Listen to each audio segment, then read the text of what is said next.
Hi everyone! It's me, Glaine, and for today's video, gusto ko sa inyo i-share kung saan kami kumain ng mga friends ko sa SM Santa Mesa. Kasi nga, naisipan namin gumala sa SM Santa Mesa kasi mas malapit yun sa friend namin. And syempre, alam naman natin na sa friendship, kailangan lahat tayo nag-a-adjust. Hindi lang ang isa, kundi lahat tayo. So, ayun guys, dahil nagutom kami kasi sa kakalakad and nakahanap kami ng pwede namin kainan and dito sa food hall ng SM Santa Mesa, which is yung Mr. Kimbab. And kapag tinignan yung pagkain nila, it's like hahalu-haluin mo yung gulay, yung kanin, may mais, may sibuyas, may carrots, and syempre ang special sauce ng Mr. Kimbab. And kapag kinain nyo to guys, ang sarap-sarap ng lasa niya, bagay na bagay ang pagkahalo ng mga ingredients, and syempre mas sumarap pa dahil sa sauce ng Mr. Kimbab.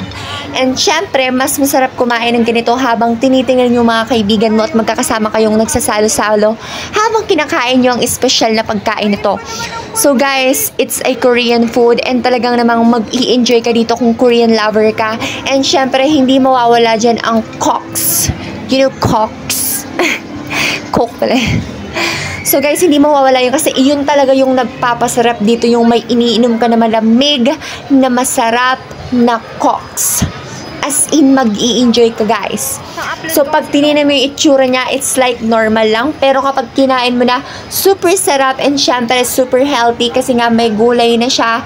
And syempre, alam naman natin ng gulay ay ito yung naglalaman ng nutrients na vitamin A. And syempre, may mais.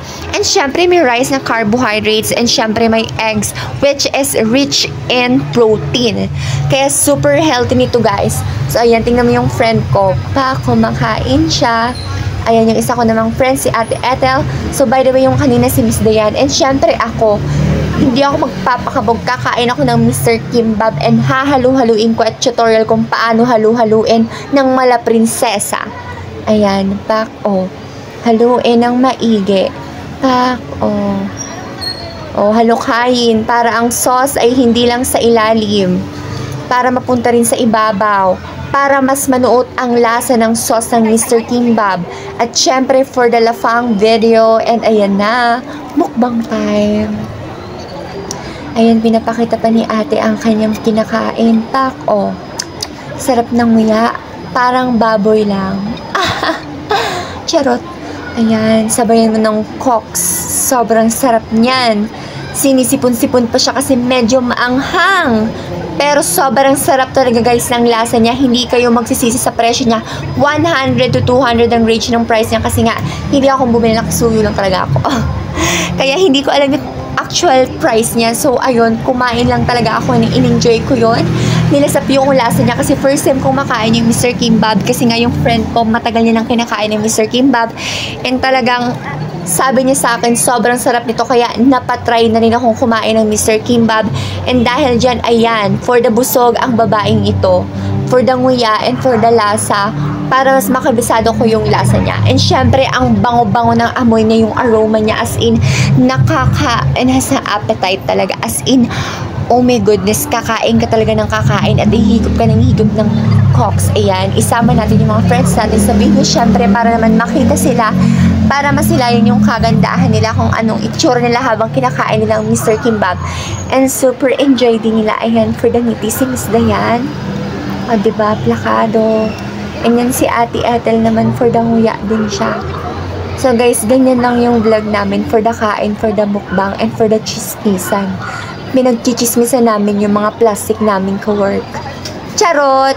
Joke lang. So yun, for the tawa sila, ha? Natawa sila sa sinabi ko. Ayan, for the go lang, kain lang. Magpakabusog kayo kasi malapit na naman magpasokan and super busy naman kayong kaka-encode. At kung ano-ano pang ipapagawa ng mga bosics nyo. Kaya for the eat lang and for the busog tayo, go. Diba? Sarap ng Mr. Kimbab. Busog na busog ka, super sulit talaga ng price niya. For the eat and for the go, diba? Higop-higop lang ng Coks. Syempre for the nguya si Miss Dayan.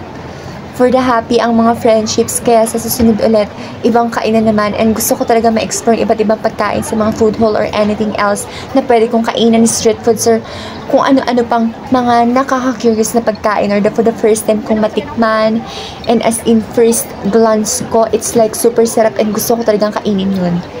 For the go lang guys. So, and thank you sa panonood ng vlog ko. Thank you very much sa pag-support mo.